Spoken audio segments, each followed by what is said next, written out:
God is good. All the time. All the time. God is good. All the time. God is good. Praise the Lord. Now and forever. Now and forever. Praise the Lord.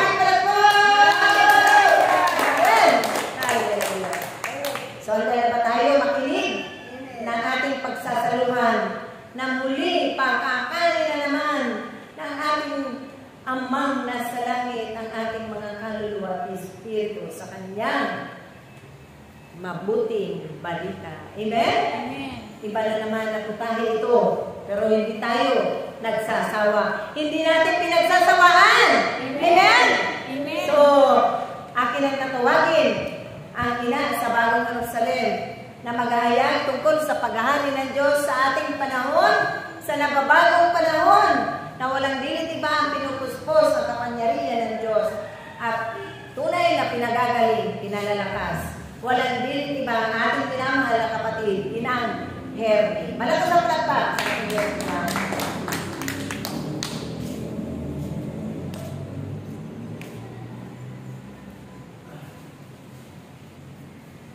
Amen.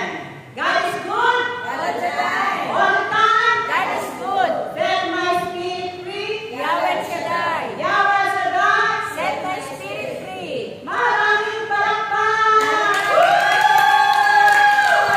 Maraming grasya. Amen. Purihin natin ang Panginoon. Purihin siya ng Yahweh. Purihin ang Panginoon sa Kristo.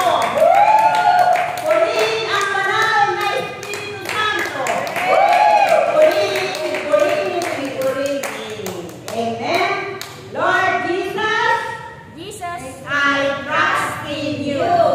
I trust in you. Lord Lord Jesus. Jesus. Amen. Palakpakan muli ng palakpakan ang ating Panginoon.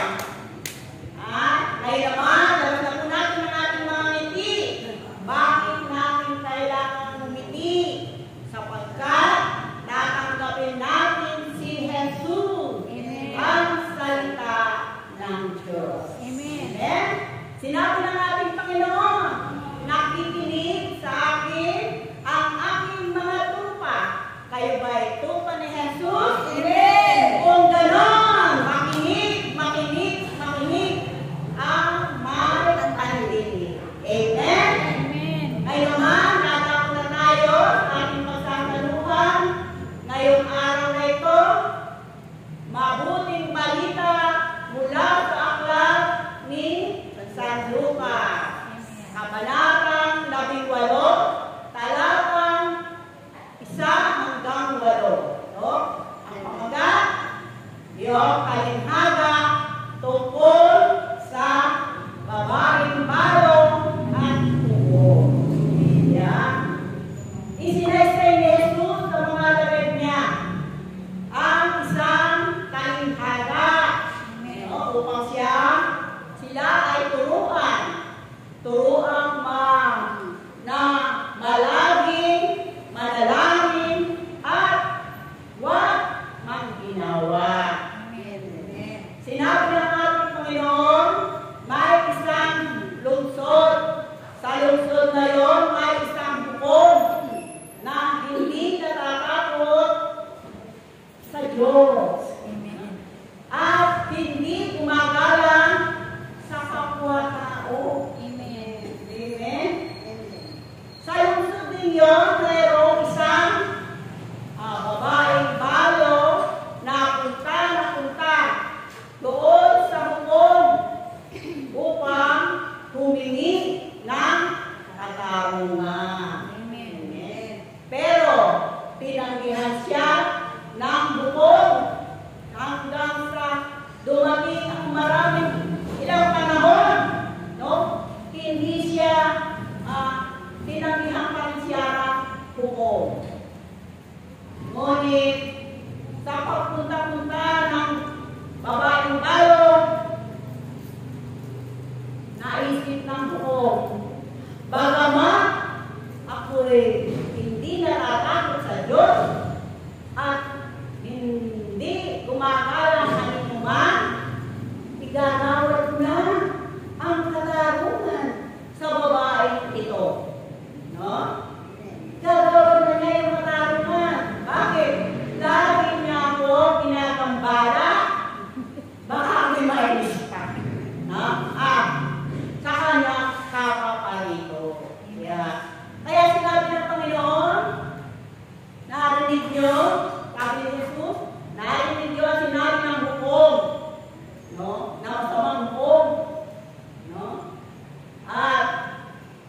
atin yun ay igagawad niya na ang katarungan sa babae nito.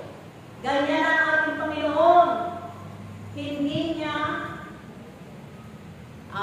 ipagkakait sa mga taong dumaraing sa Kanya araw at gabi, no? Upang humingi ng katarungan. Bagamat ito ay natatagalan, agad niyang ibibigay ang katarungan sa kanila.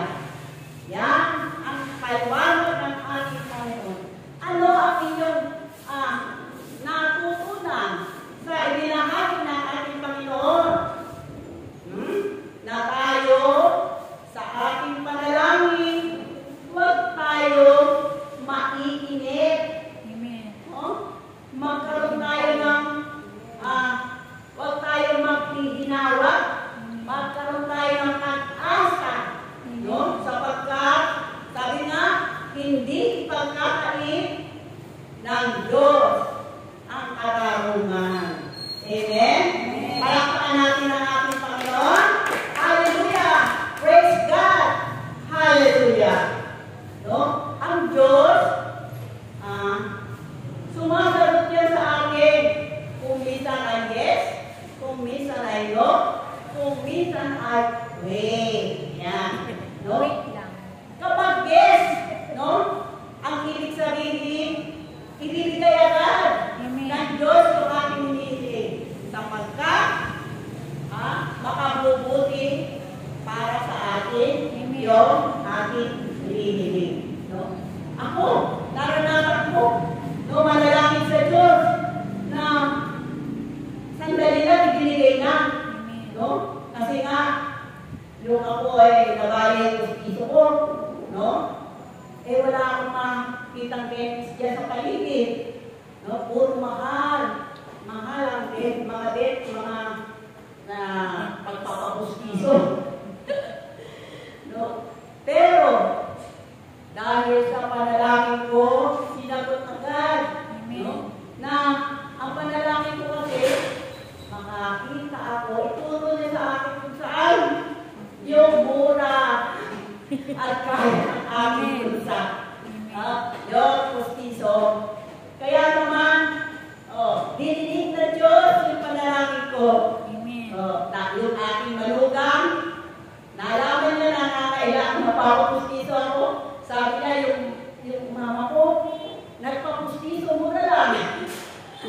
Mura lang, sabi niya. Kaya naman doon ako dinala. Di ba? Up and down. Kaya maganda na yung kain ko. No? Yun yung problema kapag wala ka ng ngipin. Di ba? Hindi ka na makamuya. Amen. Palakpakan natin ang ating Panginoon. Kung minsan naman, no. No ang sinasagot ng Panginoon. Bakit? Sapagkat hindi makabubuti sa atin yung ating hinihingi. No? At kung minsan tayo dumadalangin ng masama sa ating kapwa, yan, hindi yan tinutugon ng ating Amang nasa langit. Kasi makakasama at hindi maganda. Kaya hindi niya tinutugon. No? At yun nga, nanalangin din ako minsan na sabi ko, manalo ako sa loto. Hindi ako tinutugon. Wala na ngayon. Wala, hindi ako nanalo.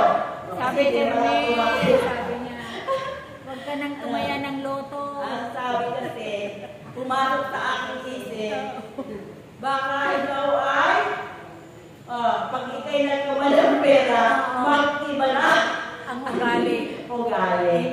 Baka masama nga sa akin at malayo ako sa Diyos. Amen. Palakpakan natin ang ating Panginoon. Hallelujah! Praise God! Hallelujah! Minsan naman sabi, wait, no? Tayo naman kasi, pag nananalangin, Nainip.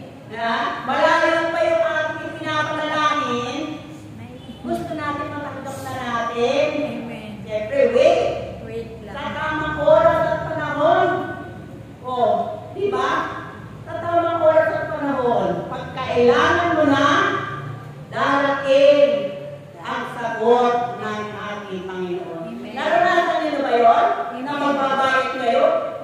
biglang dumating na pera, saktong-sakto, Amen. no? Di ba? Magbabayad ka ng mga utang mo, ng bill, di ba? Ganon ang Diyos. Wait, ako nga, yung aking isang panalangin, aray ko, wala ko hindi natutuloy. Pero ito sa 10 taon bago tumugon. Pero tinugon ng Diyos. Amen. Amen. Na yung ano kasi, yung aking pag-ibig, nag-decide kasi ako noon, hindi ko makuha kasi merong housing. May housing. Kasi noon, kumuha ko ng, kasi yung aking kaibigan, sabi, kumuha ko ng housing, hawakan ko lang daw. Ayun, kaya napunta pala sa pangalan ko, nakakot ako. Nakuha pala ako ng housing, hindi ko alam. Yung pala, kaya siyempre sabi ang aming ang katwiran ko, hindi naman ako naglabas ng pera. Siya wala naglabas ng pera. At nung, nagpunta ako ng bangko, napakatanga ko talaga. Nag-aano na pala ako doon. Mumuutang na pala ako. Parehong firma ko kasi nagtitiwala ako doon sa kaibigan ko. Kaya nagkaroon ng utang yung aking housing. No? Hindi ko makuha yung pera ko. Dumating ang 56,000 noon eh. Dumating ang 10 taon. Pero nung nalaman ng anak ko, siya ang kumuha ng aking pera. No? At ito ay 79,000 na. Kumuha. Amen. Kung natin ang ating mga purihin siya ang yawan. Purihin. Napakabuti ng Diyos.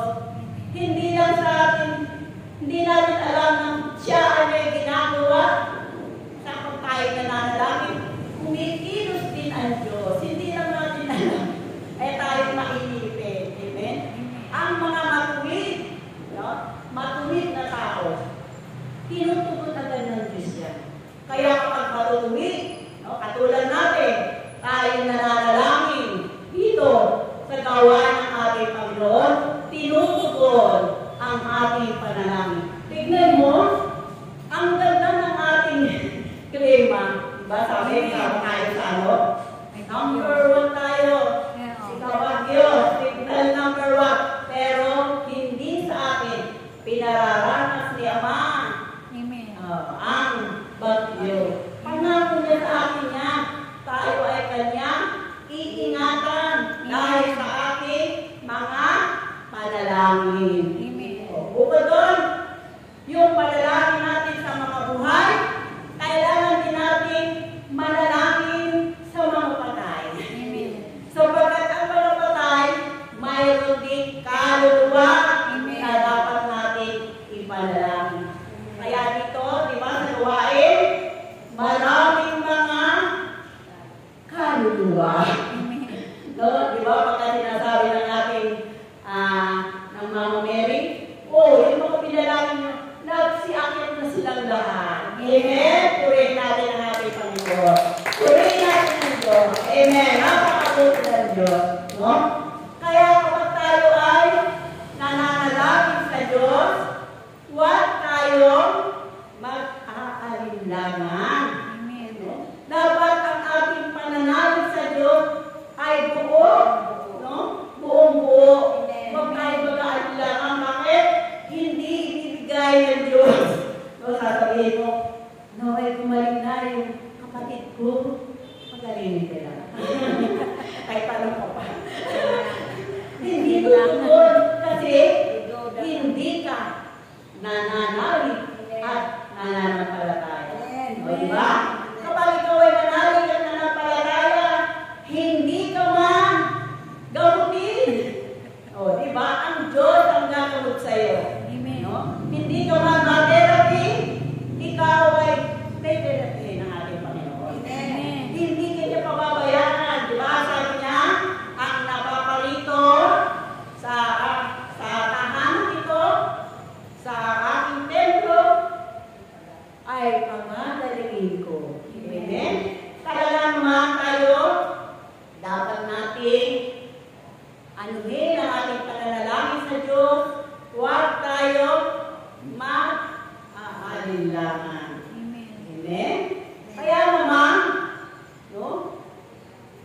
tinuruan tayo ni Jesus na manalangin, di ba?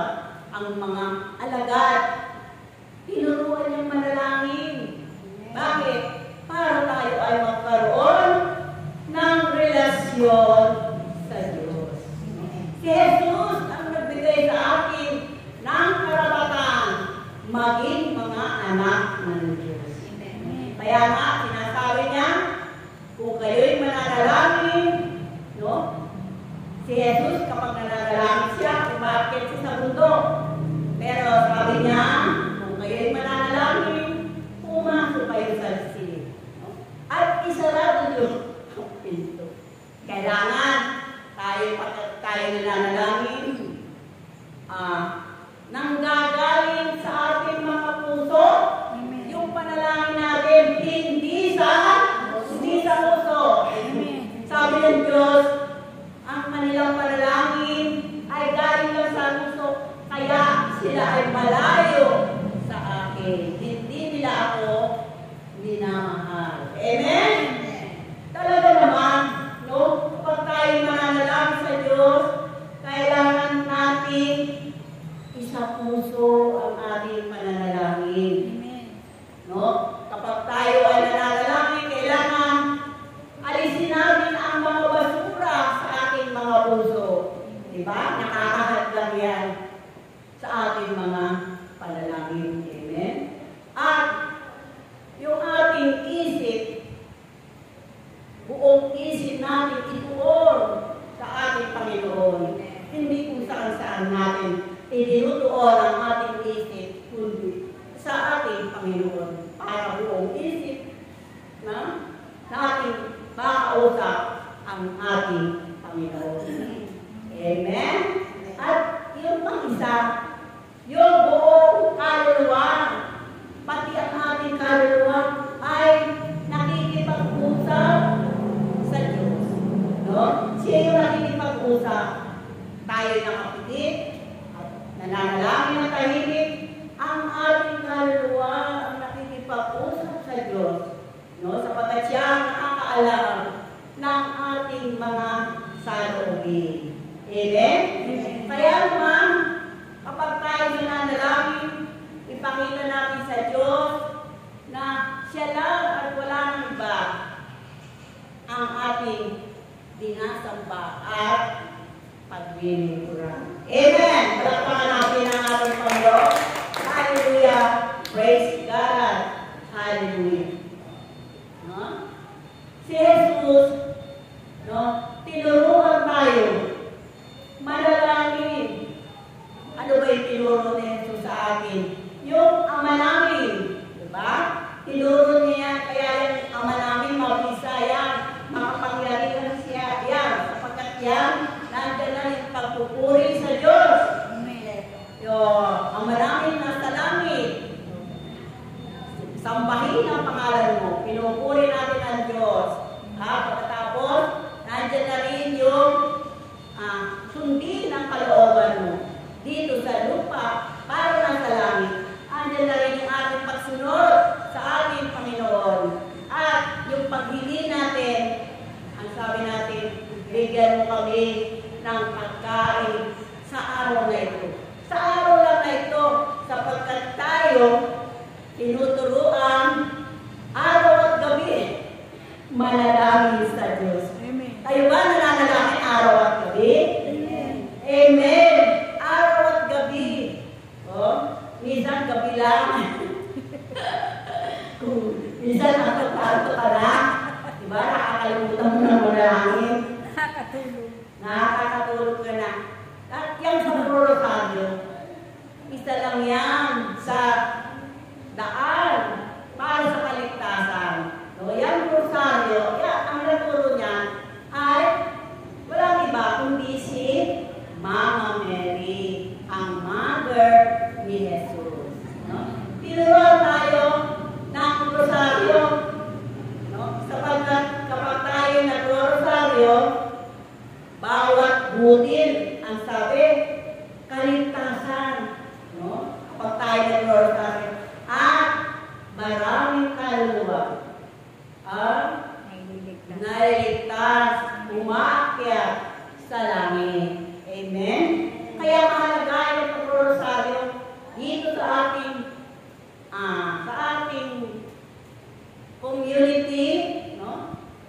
Ginagawa natin yan. Pagrorosaryo. Nung araw, hindi ako nagrorosaryo. Kasi nakakarinig ako ng mga iba-ibang chismis tungkol dyan sa rosaryo. Paulit-ulit na lahat. Ayaw ng Panginoon, nakasulat daw sa Bible. Pero, hindi tinutuloy ang paulit-ulit na pagdarasal ng walang kabuluhan. Walang kabuluhan ang aming ipinapadalangin sa rosaryo. Diba? Pagpuri sa Diyos. So, pagpuri sa mga kameti. Pagliligtas. Kaligtasan. Paghingi ng kapatawaran. So, diba? Lahat yan nandyan sa rosaryo. Kaya, marami ang himala ang nagagawa ng rosaryo na yan. No? Diba? Pagka ginamit natin yan, nag-rosaryo tayo, tsak yun, ligtas tayo. Diba? Ligtas ang bansa natin. Yan ang sinasabi ng ating Panginoon. Ililigtas ko ang inyong bansa. Manalangin kayo, sama-sama panalangin, no? Malakas ang kapangyarihan niya. Dinidinig ng Diyos yung sama-sama pananalangin.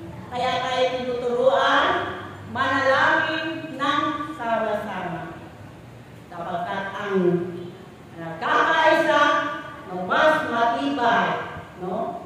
Hindi ipadadala ng Diyos ang anumang delubyo dito sa ating lugar. Ilatayo niya. Amen? Pagpakan natin ang ating Panginoon.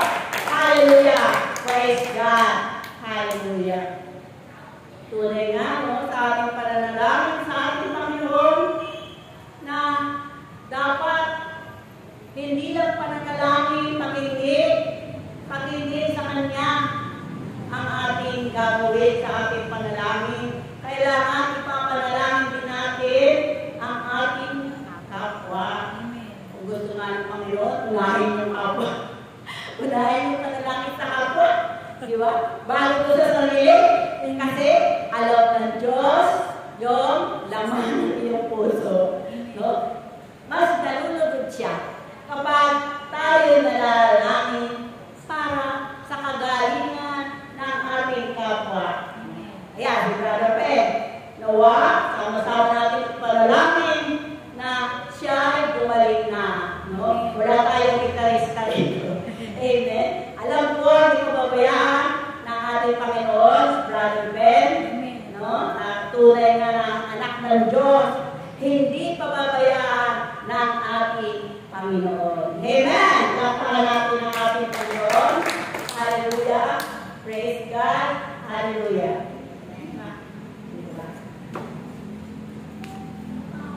Sige pa. Hallelujah. Hallelujah. Hallelujah.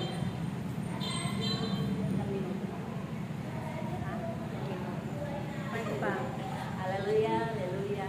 Kung kaya aking mga yan ang lagi ninyong tatandaan. Na kayo lahat ay magsulitaman makasunod sa kalooban ng Diyos.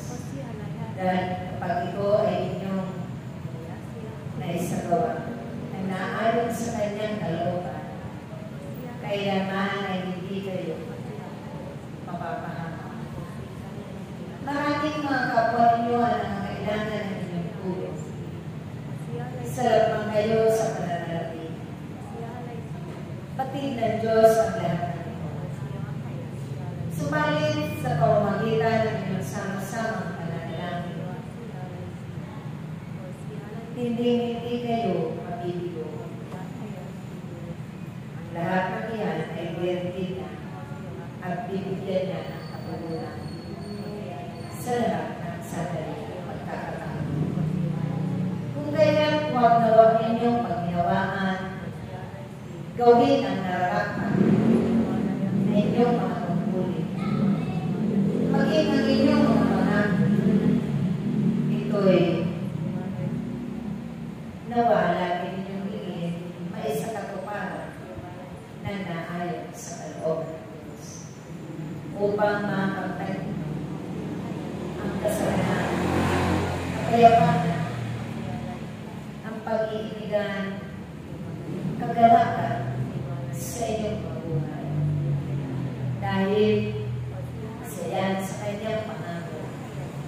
Ang bawat lingkod niya at ang bawat umatawag sa kanya naglilingkod ng tapat kailanman ay hindi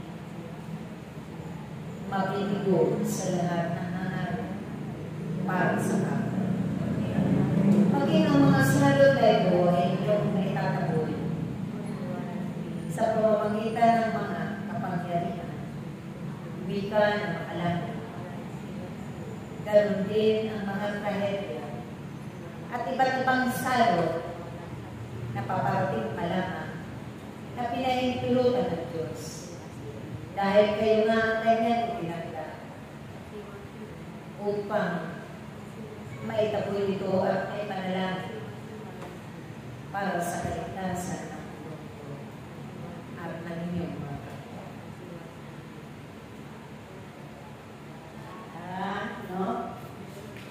Ano ang sabi ng ating Panginoon? Sundin ang kanyang kalooban.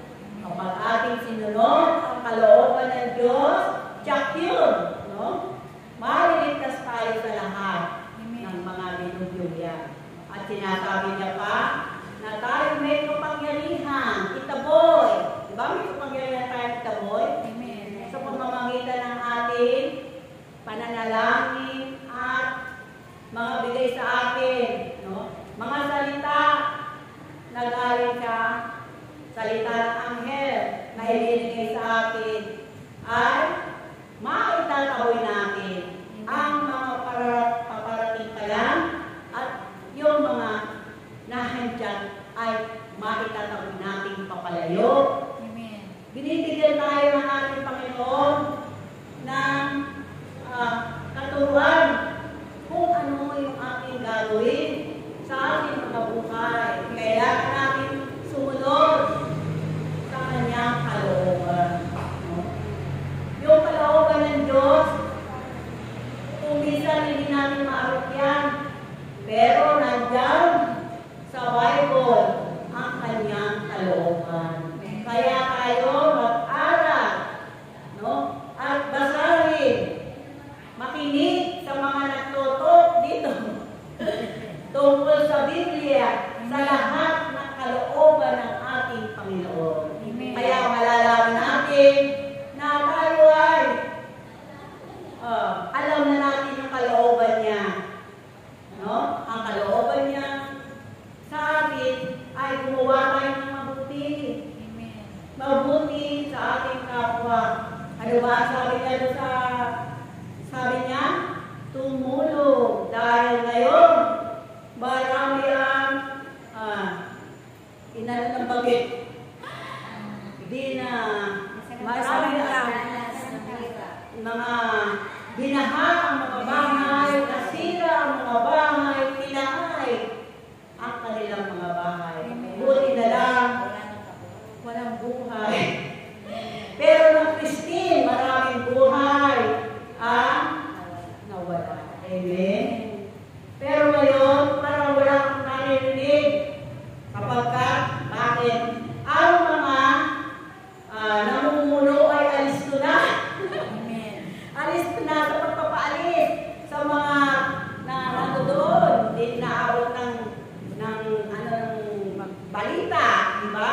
Pinapaalis na sila doon sa kung saan sila mapapahama. Amen. Lalo na ganyan, na na ang lupa, meron na mga landslide yan. Wala na yung bagyo, meron pang landslide. Amen. Na ating dapat na pag-ingatan. Yan ay ibinibigay ng mga namumuno. Amen. Diba? Kaya sila yanis ko na, kaya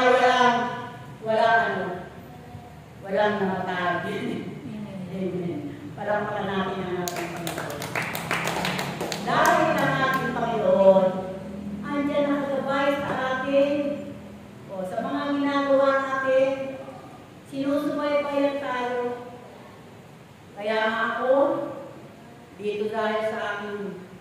kalagayan. Nabulag na yung isang mata ko. At yung isa kong mata, malabo pa. Kasama ko ang Diyos. Lagi ko siyang tinatawag kahit saan ako magpunta. Natutulog man ako. May masakit akong nararamdaman. Amang Yahweh agad. Tawag kay Amang Yahweh. Ang bilis ng response. Amen. Parang kidlat, sabi niya na, diba, gumagaling ako. Pag sumakit ang paa ko, tawag ko siya Amang Yahweh. Amen. Gagaling ka agad yung paa ko. Amen. Amen. At ang sinasabi na, wag tayo